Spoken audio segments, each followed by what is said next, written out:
doutora Érica Bechara.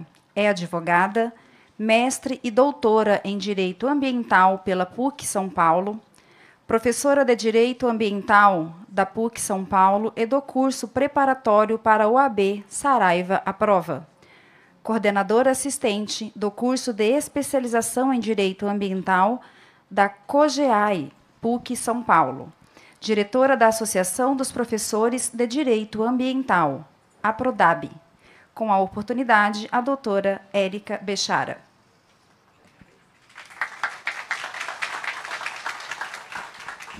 Bom dia, muito feliz de estar aqui, de voltar para Cuiabá.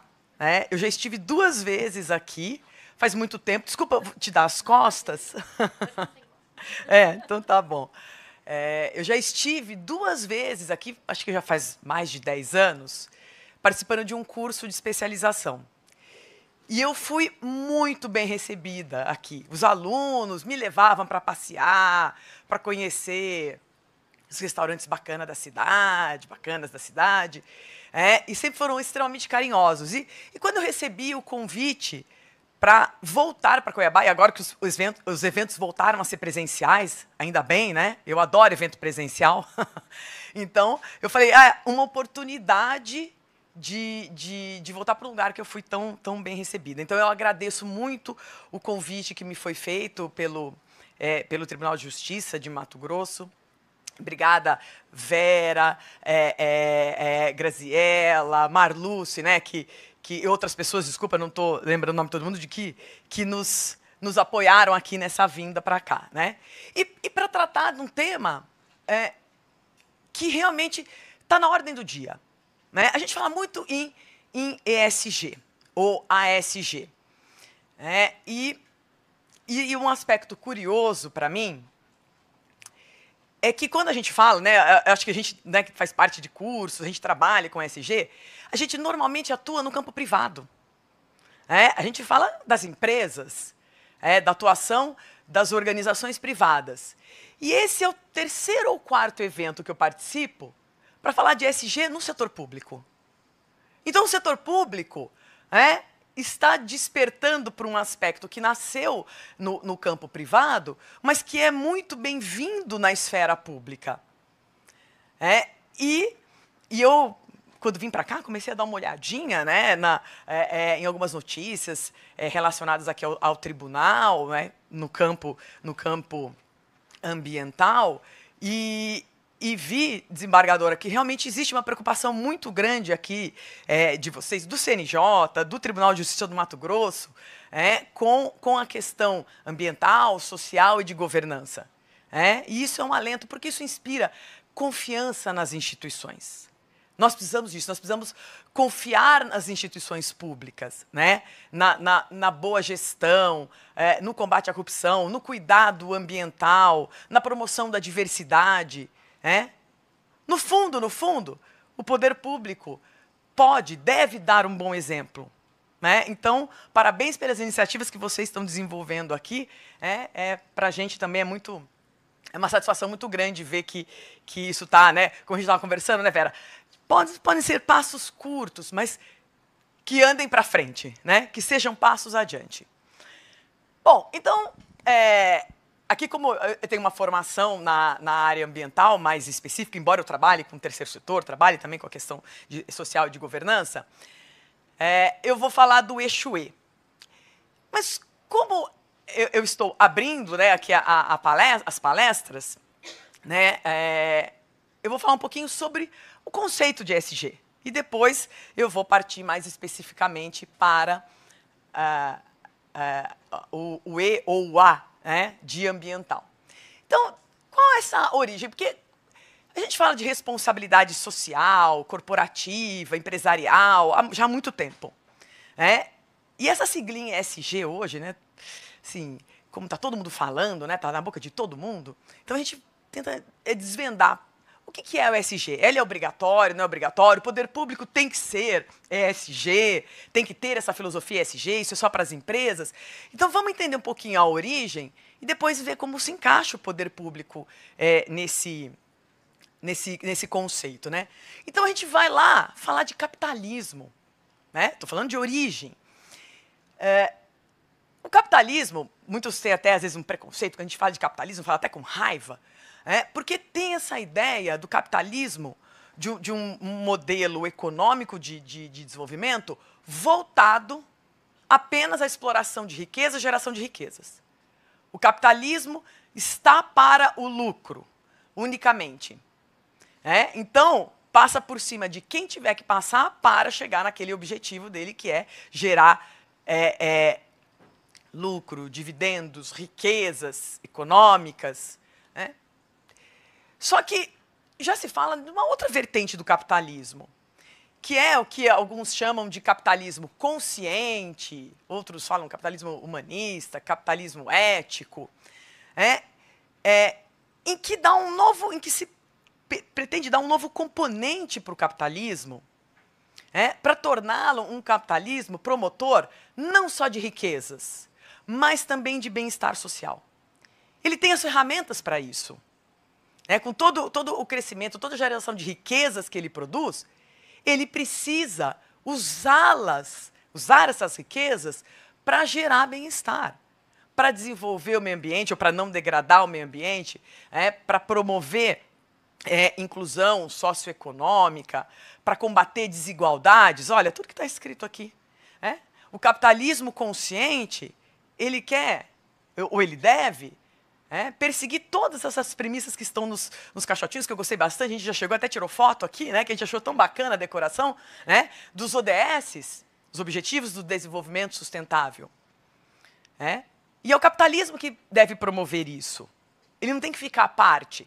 Então, essa ideia de evoluir do capitalismo de shareholder, aquele capitalismo que só olha para o acionista, como é que eu agrado o meu acionista, aquele investidor, e vai para um capitalismo de stakeholders, que eu não me preocupo só com o meu acionista, eu vou me preocupar com ele, claro, mas eu vou me preocupar também com todas as pessoas que estão ao redor, com o poder público, com a comunidade, com os meus empregados, com os meus consumidores. Todos os stakeholders têm que estar na visão do capitalismo. E aí a gente começa, então, a desenvolver. Desculpa, eu tenho um monte de trechinhos aqui, eu não vou ficar lendo, porque eu disponibilizo depois, vocês podem mandar se as pessoas tiverem interesse. Mas essa ideia de falar de evolução, que então é a busca de criação de valor para os stakeholders. Eu gosto dessa frase: o dinheiro constitui uma medida de valor, mas certamente não é a única. Então, o capitalismo não existe apenas para gerar riqueza, mas sim para gerar bem-estar social. E aí a gente começa a entender, bom, e qual o papel do investidor? Não sei se vocês investem. Pega um dinheirinho, chega lá no gerente do banco, ou vai lá num corretor, numa corretora, olha, eu tenho um dinheiro aqui sobrando, então quero fazer um investimento. Para quem investe, qual é a primeira pergunta que vocês fazem para a corretora ou para o corretor que vai fazer o investimento? Quero saber o retorno financeiro. Vocês se preocupariam, ou passa pela cabeça de vocês, que a empresa na qual a corretora está investindo o seu dinheiro pode ser uma empresa que vai dar dividendos, até vai dar em algum momento, mas é uma empresa que não tem a menor preocupação com o meio ambiente, degrada, inclusive, propositadamente, burla a legislação para poder degradar bastante, para poder infringir as normas ambientais, não promove igualdade, pelo contrário, compactua com um ambiente discriminatório, com trabalho em condições degradantes, mas não, o que importa é que ela vai me dar retorno financeiro. Como que vocês avaliam isso eticamente? De vocês colocarem dinheiro numa empresa que vai até lhes dar um retorno financeiro, mas não vai dar nenhum retorno social. E aí a gente exige muito mudança de comportamento dos outros, mas a gente mesmo acha que não é conosco. Bom, desde que me traga dinheiro, não tem problema. Desde que me traga retorno financeiro, não tem problema.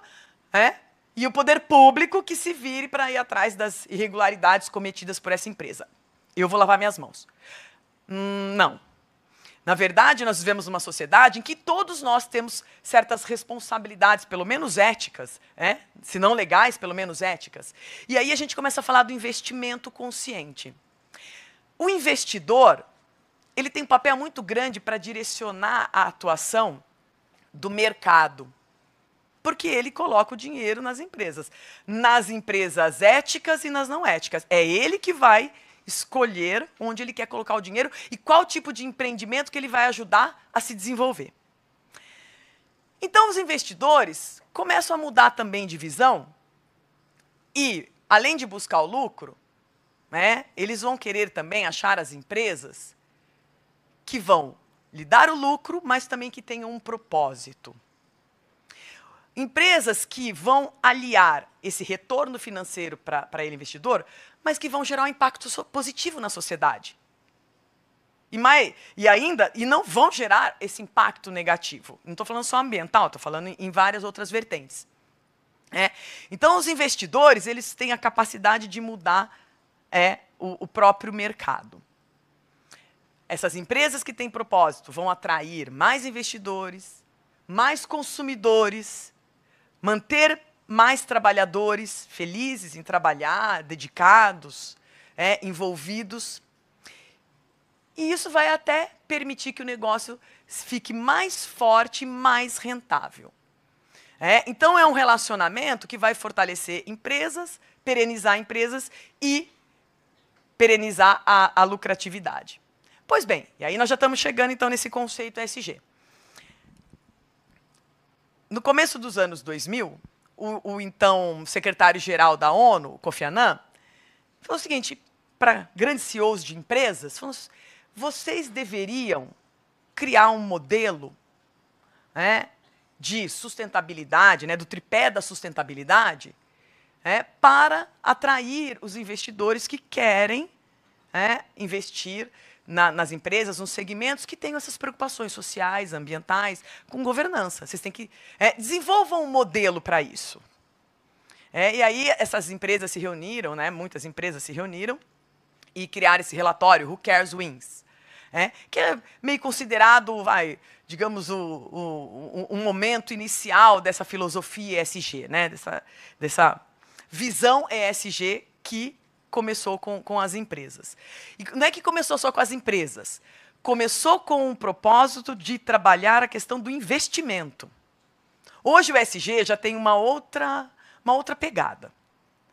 A gente já não fala mais de ESG só para nortear investimentos no mercado financeiro para aquele investidor que quer escolher colocar o seu dinheiro e, portanto, ajudar a desenvolver empresas éticas, responsáveis. Hoje a gente vê ESG em outras áreas, inclusive no poder público, porque o poder público ele não é uma empresa que tem os seus, no geral, os seus investidores, mas ele também desenvolve essa filosofia ESG ou ASG. Então, a partir desse relatório, dessa provocação, para atrair o investidor, para criar um mercado favorável para os investimentos sustentáveis, começou-se a trabalhar essa vertente, essa filosofia, digamos assim, ESG, que acaba sendo importante para as instituições, para construir reputação. As empresas, as organizações que têm a pauta ESG, elas inspiram mais confiança, vontade de engajamento do consumidor, do seu trabalhador. Ela é bem colocada. E tanto é verdade, é só a gente olhar para o mercado, como todas as empresas hoje estão lá com a sua agenda ESG. Não é à toa. Não é à toa. Todas elas estão falando sobre esse assunto.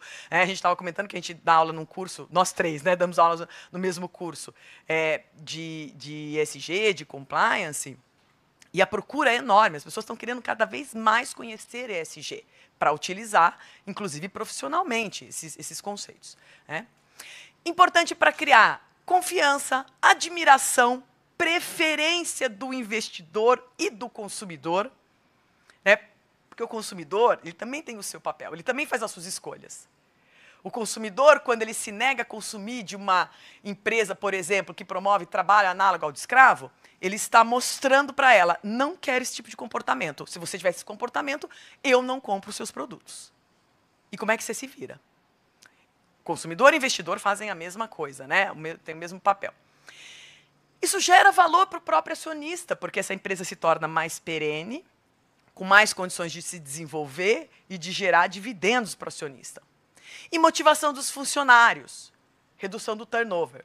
A gente gosta de trabalhar para um empregador, para uma empresa ou para o poder público, que tenha como base estruturante, né, esses princípios éticos do ESG, porque a gente se orgulha do nosso local de trabalho. A gente tem orgulho de contar para as pessoas, olha onde eu trabalho, nossa, olha o que a gente faz lá na nossa empresa, é muito legal, vai lá e posta no Instagram para compartilhar. Ao passo que determinadas empresas, a pessoa, você pergunta onde ela trabalha, ela fala até assim, escondendo, porque ela tem vergonha. Essa pessoa não vê a hora de sair da empresa, a hora que ela tiver um chamado um pouquinho melhor, ela vai embora.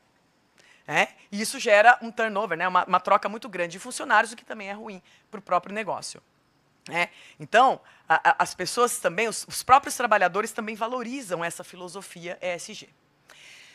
Quando a gente fala de ESG, as pessoas, né, vêm com uma ideia. Bom, então, para eu poder me dizer uma instituição ESG, basta que eu cumpra a lei. Não, cumprir a lei é o mínimo, né? Porque todo mundo tem que cumprir a lei. É o básico, é o elementar cumprir a lei. Mas quando a gente fala dessa filosofia ESG, a gente está indo além da lei. Cumprir a lei é o básico. Agora, as empresas, as instituições, por exemplo, que se envolvem nessas ações direcionadas do ESG, elas implementam uma série de medidas que não estão na lei, não são obrigatórias. Então, a gente vai esquecer o princípio da legalidade, porque não é disso que se trata mais. É entender que ações são importantes para a sociedade, para o meio ambiente, para a diversidade, para a governança, independentemente do que diz a lei. Porque a lei não consegue cobrir todas as esferas, todos os comportamentos. A lei também não pode, né, conduzir toda e qualquer conduta, porque senão é impraticável. Então tem um campo de atuação voluntária muito significativo, que onde muitas vezes, na área ambiental, que eu vou falar um pouco mais, nós vemos uma série de iniciativas que não estão prescritas em lei, mas que são altamente desejáveis. Mas por que eu tenho que esperar uma lei mandar eu fazer? Por que não fazer antes que a lei venha? Se isso é bom para o meio ambiente, se isso é desejável. Então, quando a gente fala em ESG, e aí isso vai também se aplicar aqui para o poder público, é que todas essas ações, elas devem ir além e independentemente da exigência legal.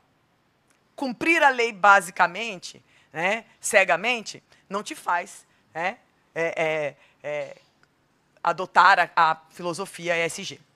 E por que as pessoas, físicas, jurídicas, enfim, por que aí no caso das instituições, por que então elas vão adotar voluntariamente essas ações que muitas vezes vão gerar um custo, um desgaste, é trabalhoso? Por que isso? Porque existe um senso ético da sua responsabilidade em mitigar as consequências da sua atividade. Todos nós geramos um impacto. O cidadão gera um impacto por viver, gera um impacto, por exemplo, como a desembargadora estava dizendo quando ela vem para cá, e vê o tanto de lixo que é descartado e que a gente gera. Mas a gente gera, não tem como a gente não gerar lixo. Agora, como lidar com isso? Porque gerar, nós vamos gerar. Mas não é gerar o lixo e jogar na calçada, jogar na rua, jogar num terreno baldio. Então, como que se lida com essa questão? Então, se eu sei que eu estou contribuindo para um problema ambiental, eu também devo contribuir para a sua solução. Isso vai acontecer na esfera do cidadão, vai acontecer na esfera do poder público, vai acontecer na esfera da empresa. Todos nós estamos gerando os nossos impactos. Portanto, todos nós deveríamos ter o senso ético de que devemos driblar esses impactos e, então, contribuir para minimizá-los. E não deixar tudo nas costas do poder público, como assim, eu crio o problema e você vai lá e resolve para mim. Então, esse chamado ético ele é muito importante né, para as pessoas assumirem aí as suas responsabilidades. E quando a gente, ainda falando em ESG, e a gente tem que tomar cuidado com o greenwashing, porque hoje é tão bacana ser ESG, que às vezes a empresa ela tem um projetinho ambiental. Ela faz a coleta seletiva lá no ambiente de trabalho. Aí ela sai contando que ela é ESG. Mas, meu bem, você tem que fazer muito mais coisas para poder, minimamente, né, se dizer uma empresa ESG. São ações importantes. Eu não estou desmerecendo a importância de nenhuma ação. Mas quando a gente fala em ESG, e esse é o desafio, não é ter um projeto, uma iniciativa ambiental, eu fiz um processo seletivo que eu privilegiei a diversidade, pronto, agora eu sou ESG. Entrei no mundo ESG. Não. E aí vem a consistência dessas 3 letrinhas. Quando a gente fala em ESG, a gente está falando de ações, de iniciativas concomitantes, permanentes, comprometidas nas 3 esferas, ambiental, social e de governança. Tem um caso aqui, eu não sei se é melhor nem citar a empresa, né? Mas tem uma empresa automobilística, né, que tinha ali toda uma pegada ESG, eu sou ESG, estava lá listada lá num ranking lá ESG, porque fazia carro elétrico. Falou, bom, eu sou ESG, faço carro elétrico. Não, tinha outras premissas. E ela saiu desse ranking. E aí ficou falando, como assim? Por que eu saí desse ranking?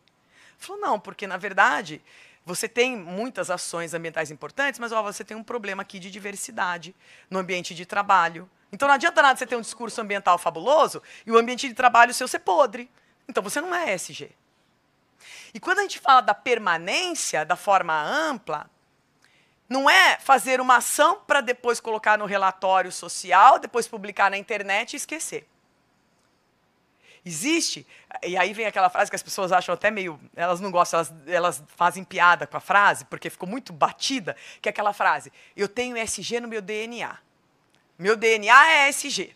Ou seja, tá dentro de mim e não sai mais. Prove. Porque essas ações de inclusão, essas práticas ambientais, elas têm que ser permanentes, elas têm que estar no seu dia a dia. E sempre sendo aprimoradas. E aí vem um outro aspecto que talvez a Amanda fale, que é a questão, mais de governança, do comprometimento das altas estruturas das instituições com essas políticas ESG. Né? Aqui no tribunal, se nós temos a política ESG no tribunal, nós temos a cúpula do tribunal envolvida, endossando, conhecendo, porque não é assim, é uma açãozinha lá que a gente faz, deixa o pessoal se divertir lá embaixo. Não é isso. E eu sei que aqui não é assim. Então, isso é importante. Por quê? Porque essa filosofia ESG, ela precisa ser consistente, não é de ocasião. E aí fica sempre aquela dúvida, mas como é que eu sei se eu sou ESG ou não? Bom, a gente não tem uma lei criando um parâmetro ESG, porque isso veio da sociedade, não veio do legislativo. Foi a sociedade, foi o mercado que trouxe, né, essa ideia de desenvolvimento mais, digamos, adequado, mais ético, né, da sustentabilidade no campo voluntário, inclusive. Então, isso veio de uma demanda social e não da legislação. Por isso que não tem uma lei dizendo o que você tem que cumprir para ser ESG. Hoje já se discute várias listas, várias fórmulas, né, para se avaliar o compromisso ESG das instituições. Mas está tudo ainda no campo voluntário, digamos, espontaneidade. Né? Mas um bom parâmetro, não o único, mas um bom parâmetro para dizer o seguinte, o que eu preciso fazer para ser uma instituição ESG? É avaliar esses 17 objetivos do desenvolvimento sustentável. Porque ele tem uma gama de ações, de direcionamentos, que diz o seguinte, bom, isso aqui nós temos que perseguir. Mas esses ODS são para o poder público. Não, na verdade, eles são para a sociedade. Quem vai atuar para conseguir, para implementar os ODS, somos todos nós. Claro, tem sempre alguém meio guiando, orientando, né? Pode ser o poder público, mas as empresas, por exemplo, quando elas falam que são ESG, elas vão buscar se encaixar em várias ações, em várias metas que estão nos ODSs. Porque isso foi muito trabalhado, muito estudado pela ONU, pelos especialistas, para chegar e dizer o seguinte, é isso que nós precisamos perseguir isso e chegar a atingir essas metas até 2030, porque é disso que a sociedade no planeta precisa. Né? E não tem só benefícios ambientais, tem várias áreas aqui, como vocês podem ver nos caixotinhos aqui também. Falando muito rapidamente, eu já vou entrar na parte do poder público, mas falando muito rapidamente sobre o ESG, né? O que a gente pode entender dessas letrinhas, dessas 3 letrinhas, né? No campo do ambiental, a organização ela precisa estar focada na eliminação ou na minimização dos impactos negativos da sua atividade. O que ela pode fazer? E aqui vocês já vão ver algumas linhas de atuação que cabem muito bem ao poder público, né? Enquanto instituição que também pode gerar seus impactos, né? Tanto quanto uma empresa, de forma diferente, naturalmente, mas também pode gerar. Por exemplo, redução e neutralização de emissões de gases de efeito estufa. Nós vamos falar um pouquinho mais adiante sobre mudanças climáticas, mas eu arrisco dizer que mudanças climáticas são o maior problema da atualidade, problema ambiental, social da atualidade. Tanto é que os países estão enlouquecidos, todos os anos se reunindo nas COPs, né, na Conferência das Partes, para tentar descobrir como que a gente para o aquecimento global, estanca o aquecimento global. Porque isso está trazendo tragédias enormes para o planeta. Nós precisamos reduzir as emissões dos gases de estufa. Mas o que o poder público tem a ver com isso? Quando a gente pega o carro, o ônibus, quando a gente usa o transporte, por exemplo, para vir de um lugar para outro, a gente está emitindo gases de estufa. A gente está queimando combustível fóssil. Então a gente está contribuindo para emitir gases de estufa. Quando a gente descarta o resíduo, lixo,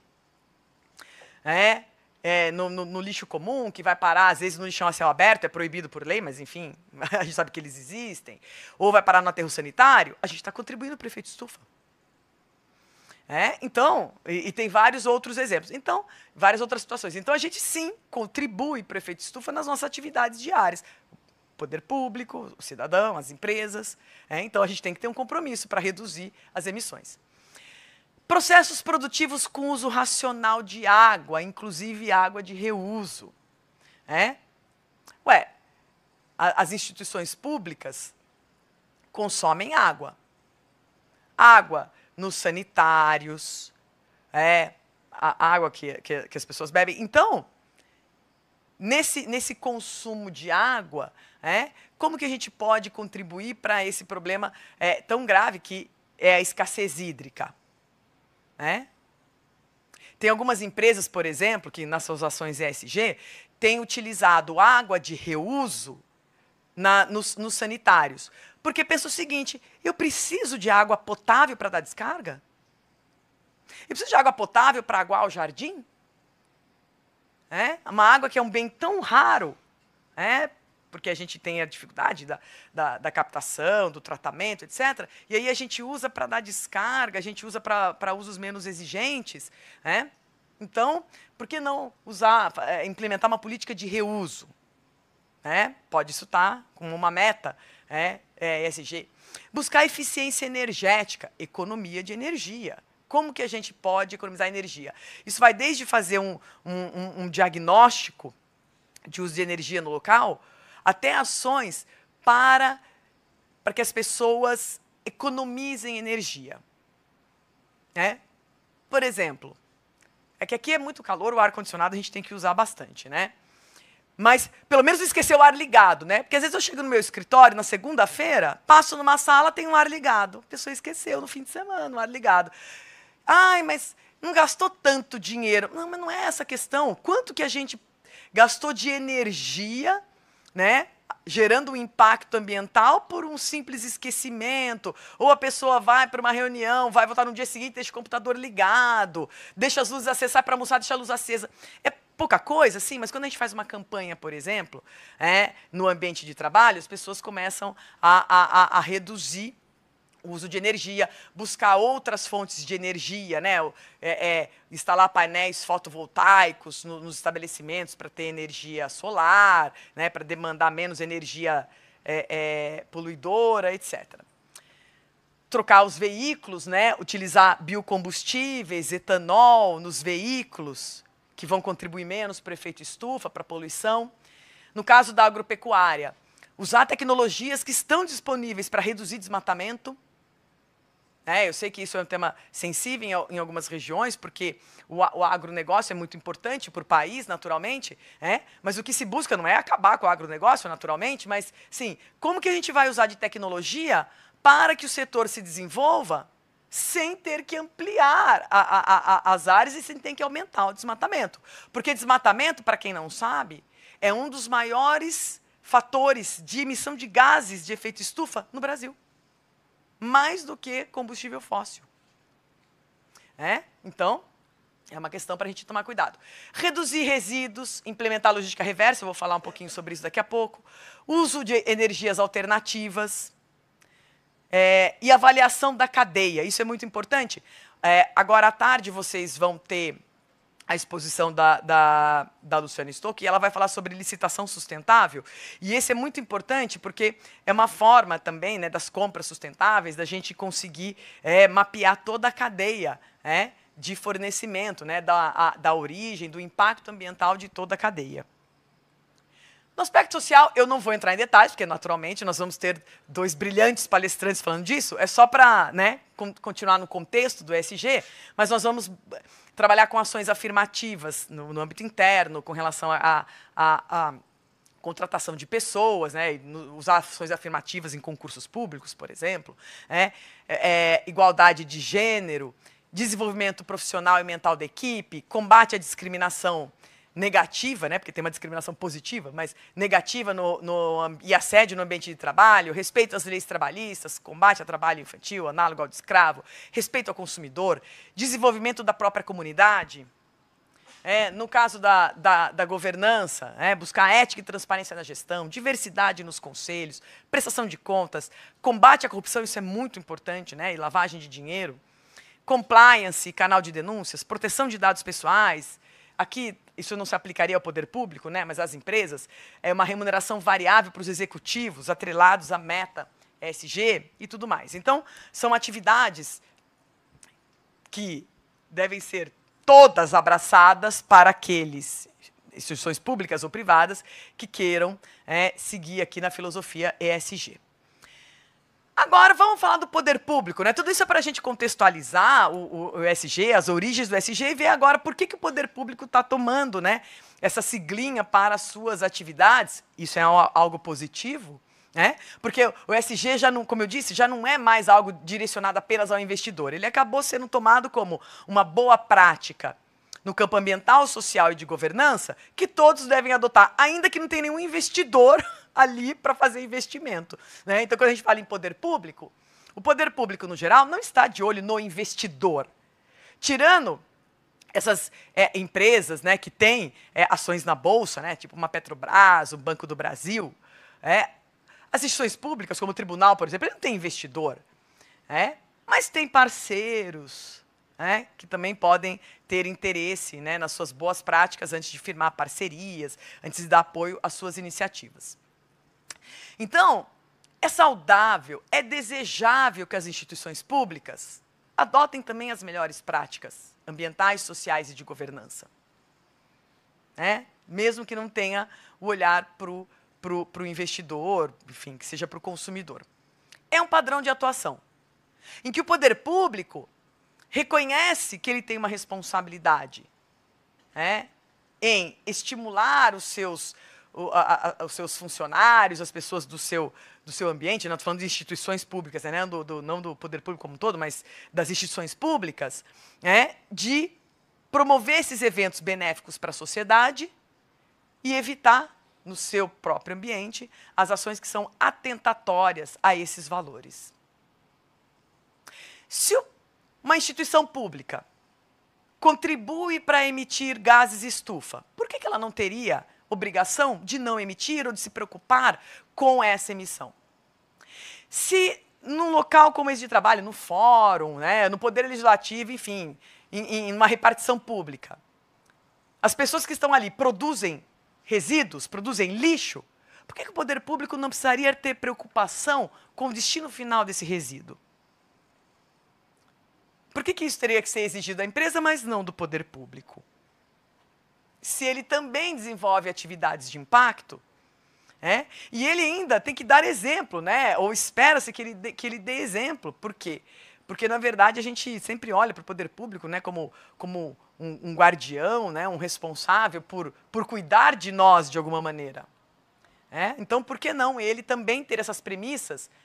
Porque faz sentido. Vamos falar, né, o Thiago vai falar de diversidade. Por que as empresas, é desejável que elas tenham diversidade, porque isso enriquece a própria cultura da empresa, o próprio trabalho? Ah, mas o poder público não precisa. Aqui a gente vai do jeito que der.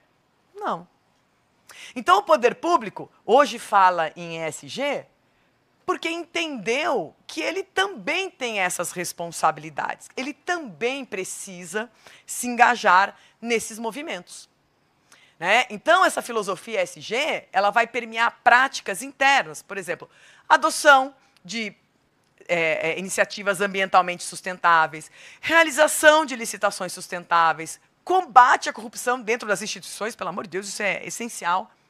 Políticas afirmativas adotadas em concursos públicos, tudo isso está dentro de uma filosofia ESG. Falando especificamente do judiciário, eu acompanho esse movimento, né, principalmente quando a gente vê no CNJ, o CNJ tem várias políticas, né, várias normas para promover sustentabilidade no judiciário. Não é assim, vamos trabalhar para aprovar uma lei para os outros cumprirem e os outros terem comportamentos sustentáveis. É o seguinte, não, nós vamos ver o que nós temos que fazer para que a gente também tenha uma atuação sustentável. Então, como exemplo, essa resolução do CNJ 400 de 2021, que trata da política de sustentabilidade do judiciário, até explicando, né, e trabalhando com o tripé da sustentabilidade nas ações ambientalmente corretas, economicamente viáveis, porque elas têm que se sustentar financeiramente, socialmente justas e inclusivas e ações culturalmente diversas. É muito interessante isso, né, de trabalhar a diversidade até fora do tripé da sustentabilidade. Muito, muito legal isso, né, Thiago? Depois você deve até falar sobre isso. Então, o CNJ, nessa resolução, está orientando assim, Poder Judiciário, nós precisamos ter as nossas políticas internas para desenvolver esses aspectos da sustentabilidade. É um compromisso que nós temos com a sociedade.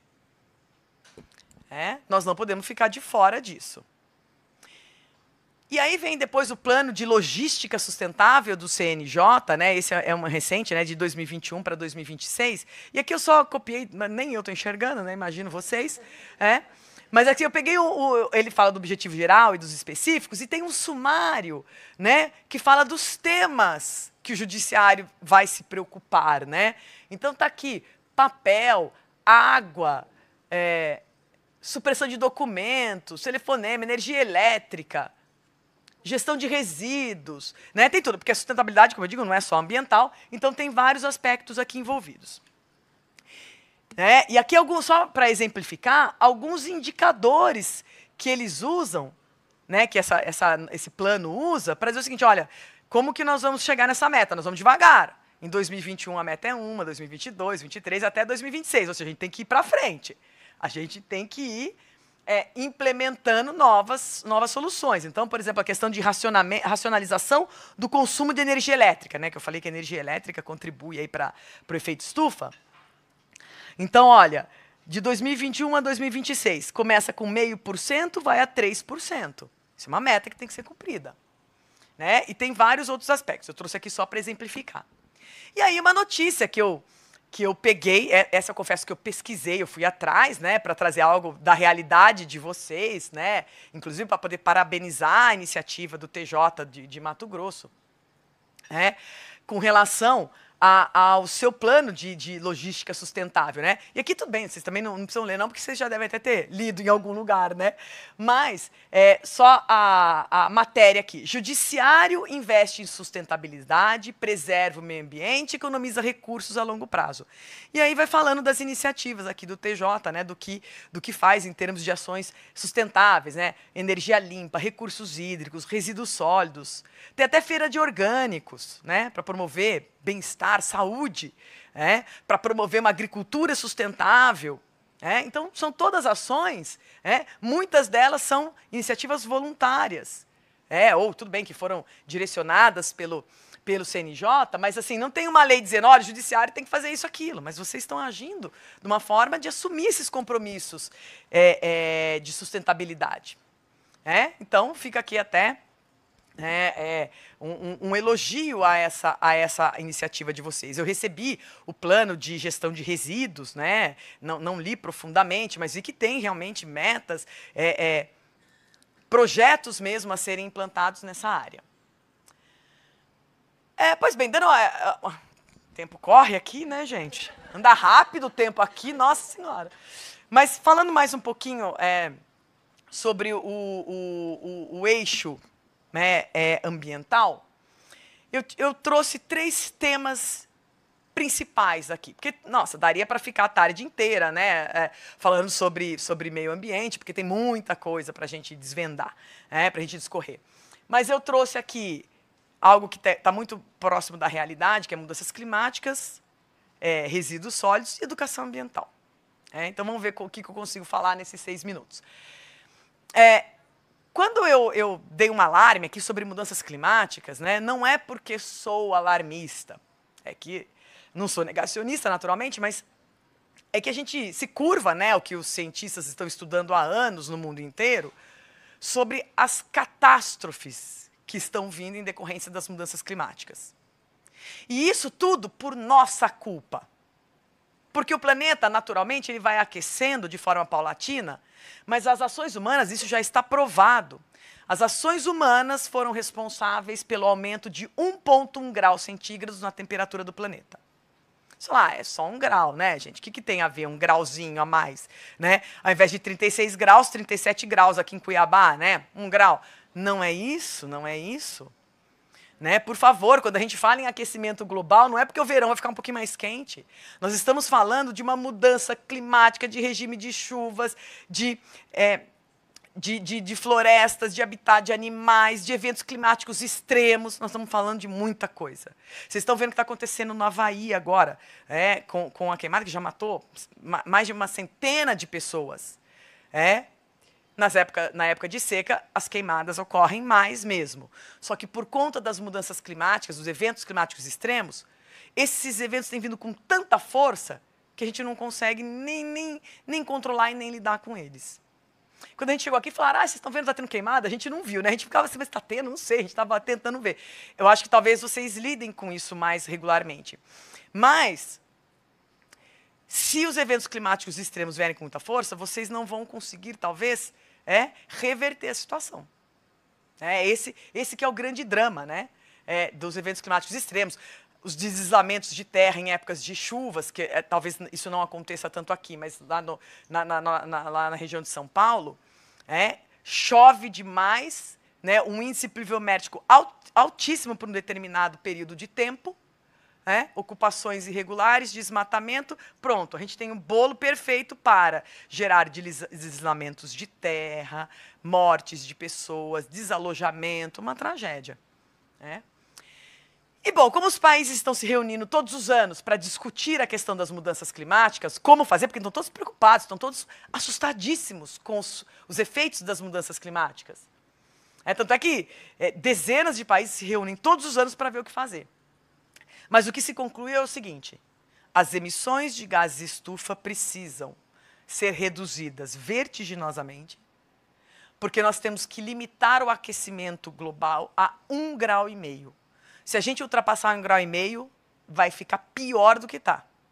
Se a gente chegar a 2 graus, olha, comecem a rezar. Se passar de 2 graus, não sei o que vai acontecer.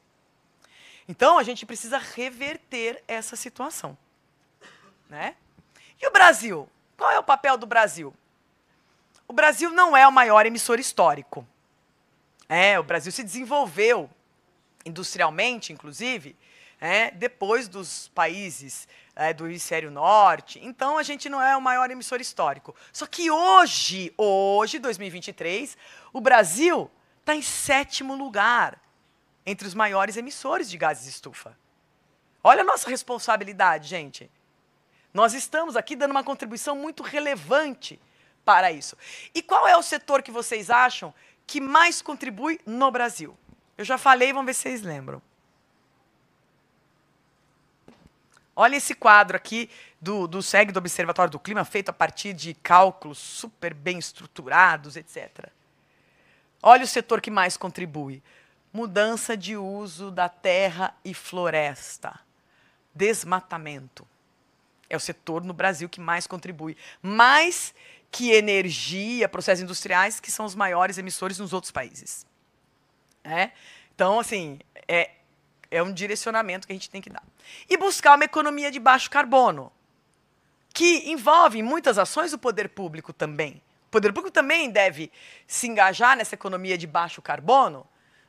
Claro, em algumas situações nem tudo se aplica. Por exemplo, controle de desmatamento e reflorestamento. Isso, claro, o poder público vai, por meio das instituições de fiscalização, ele vai buscar controlar. Transição energética, tudo que a gente já falou um pouco ali atrás, né? Substituição de combustíveis fósseis por biocombustíveis. Tem alguns tribunais que eu tô vendo que eles estão fazendo compra de veículos.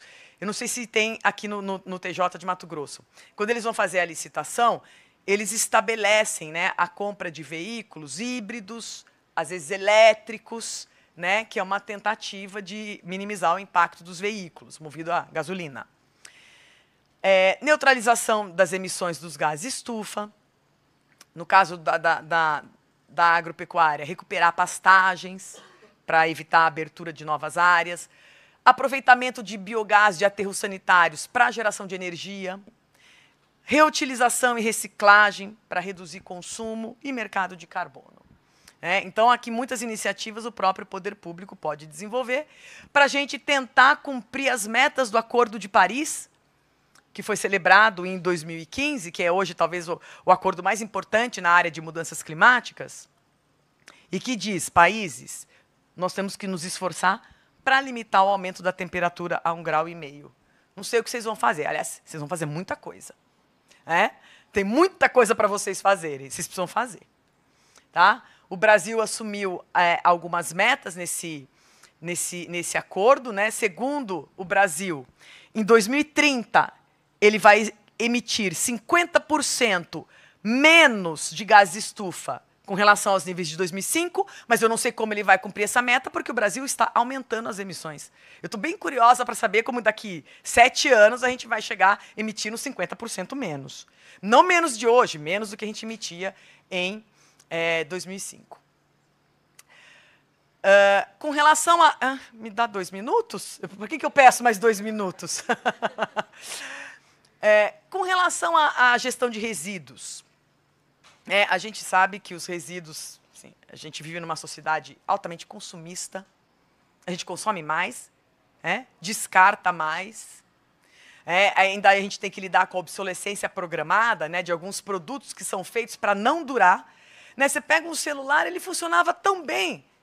Passam alguns anos, ele para de funcionar, mas o que aconteceu? Que ele parou de funcionar, não serve para mais nada?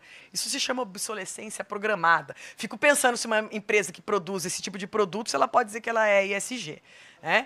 Para mim, não. Mas o fato é que a gente gera os resíduos.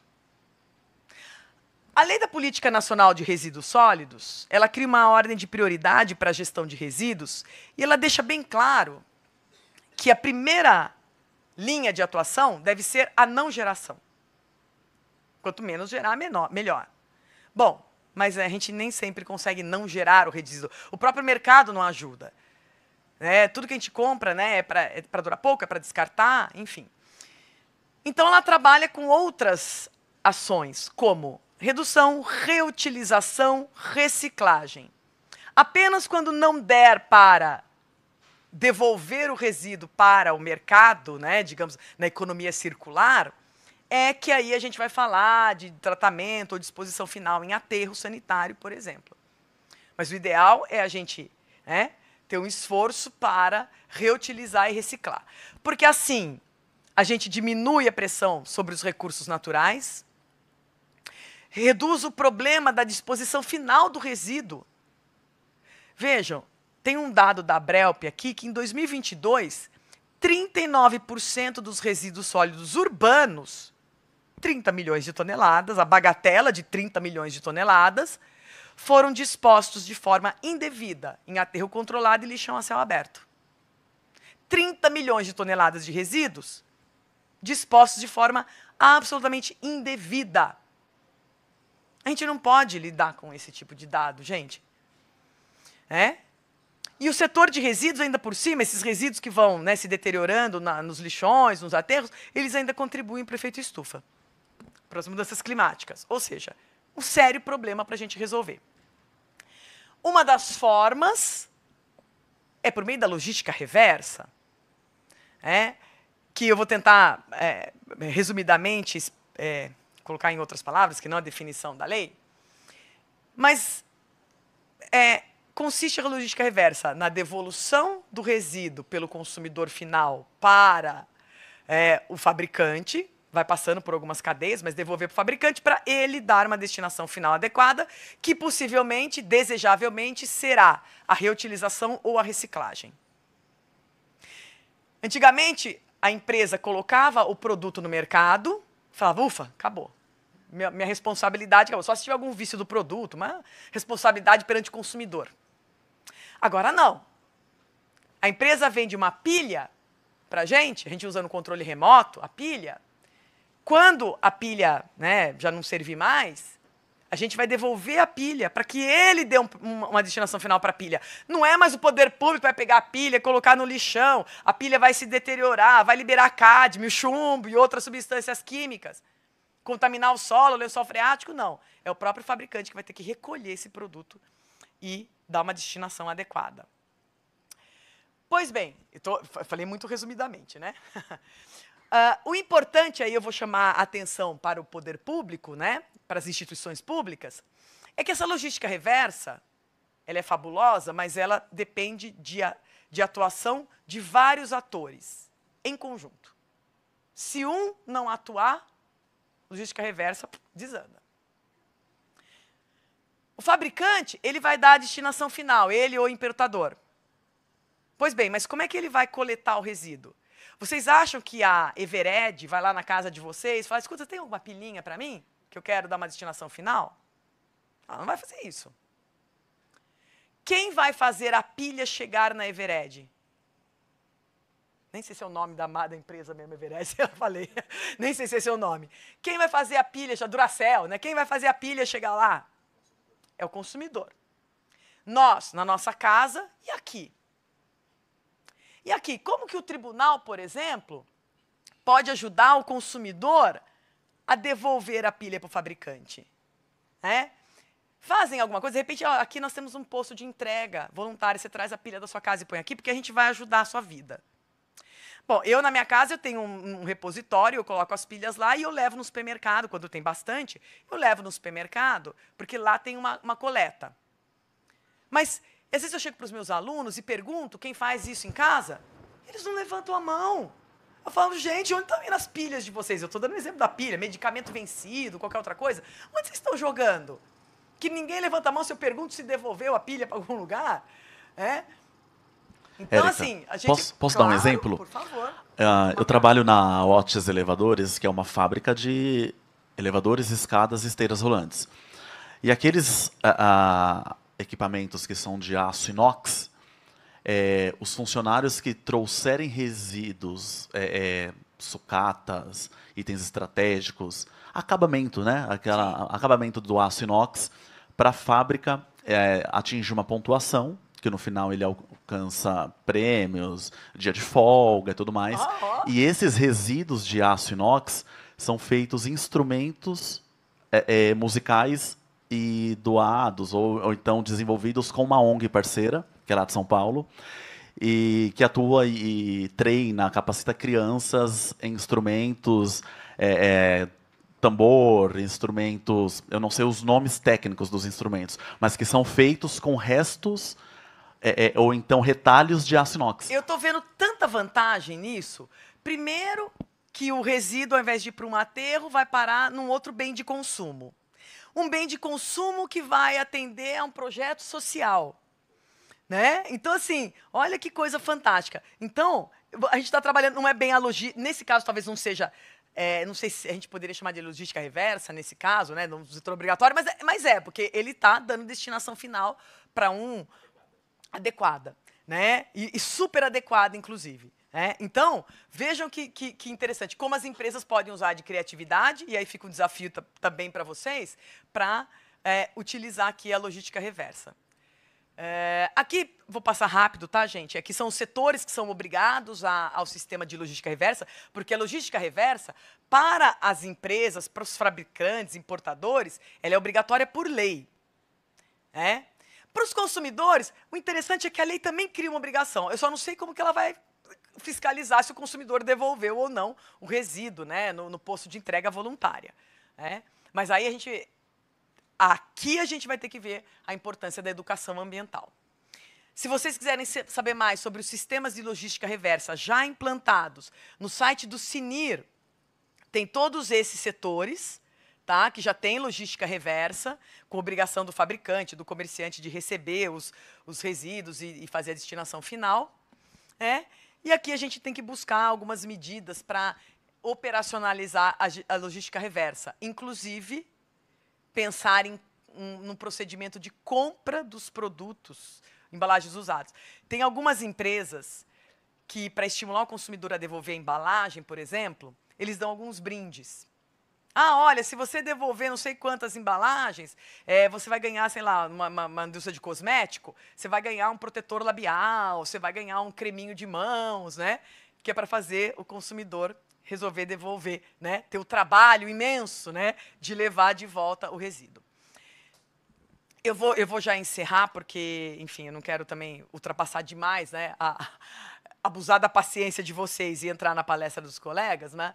Mas aqui só destacando, então, o plano de gerenciamento de resíduos do Tribunal do Mato Grosso, os itens que ele trata. Tem até um item sobre logística reversa aqui, né, na página 54, se vocês quiserem olhar. Tem lá, mas toda a previsão de como lidar com os resíduos. E aqui uma notícia recente sobre a reciclagem de papel do processo. Porque judiciário, agora os processos são eletrônicos, né? Mas no judiciário, acho que são toneladas, acho não, né? São toneladas e toneladas de processos. E papel que vai deteriorando, né, que vai juntando até bicho, muitas vezes. E ainda bem que agora os processos são eletrônicos, isso do ponto de vista ambiental é muito bom, e também para advogado, eu sou advogada, né, então eu posso dizer que também facilita bastante a nossa vida, né, mas é até mais sustentável. Mas tem muitos processos antigos, que estão ali, né, nos depósitos, etc. E aí os tribunais têm projetos, né, para poder destruir esses processos, buscando resguardar os valores históricos de alguns deles, e fazer a reciclagem de papel, que também é algo extremamente importante. Então, eu também quis trazer essa notícia aqui para vocês. Eu peço desculpas por ter extrapolado, a gente fez uma reunião preliminar e eu falei, né, a gente começa a falar, não para, né, e a vontade é ficar até mais, mas fico para perguntas depois, mas eu vou me despedir aqui, agradecer mais uma vez o convite, a receptividade de vocês, e eu espero que vocês continuem aqui no tribunal nessa toada ESG, porque ela é muito bem-vinda. Tá? Obrigada, gente.